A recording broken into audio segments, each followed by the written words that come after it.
Hello everybody, and welcome to this microeconomic video on economic actors.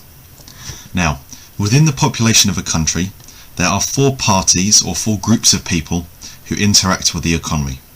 And they are, as shown, consumers, workers, firms and the government.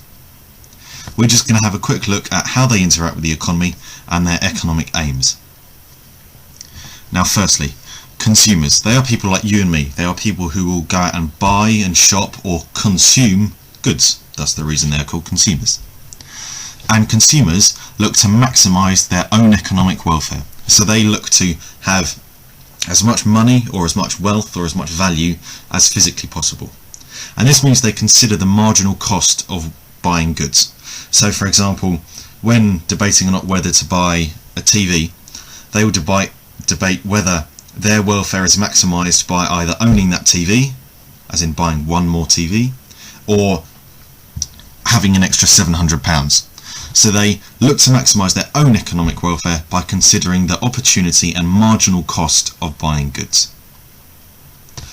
Workers, they are obviously labour, the workforce who produce goods, who go and work in offices and factories, so everybody who has a job.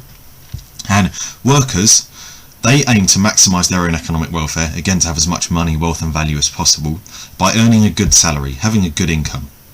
But they also take other factors into account when deciding whether to take a job or not.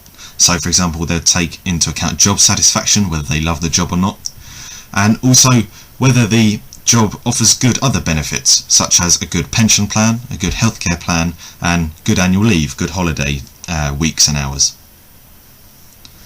Then we have firms or businesses, so firms, business, the same thing, and they are motivated by making as much profit as possible. They may also have the aim of improving their reputation, but this is likely to lead to increased profit anyway, because if a firm has a good reputation, more people will buy their goods, so they'll sell more, and therefore they'll make them more money, so therefore their profit is maximised. So overall, firms have the main aim of making as much profit, making as much money as possible, maximising their profit levels. However, ownership or mindset of a firm can also determine its objectives.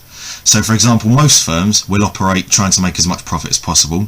So say for example Microsoft tried to sell as many computers and as many operating systems to make as much money as possible. But then other firms, such as say Oxfam, they are a charity, so they are not motivated by a profit, they are motivated by helping others.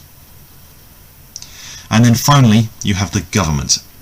And in the economy, the government has the aim of maximising the economic welfare of its citizens. So in terms of economics, the government aims to maximise the welfare of its citizens. Many of you will say, actually, the government's aim is to get votes and stay in power as long as possible.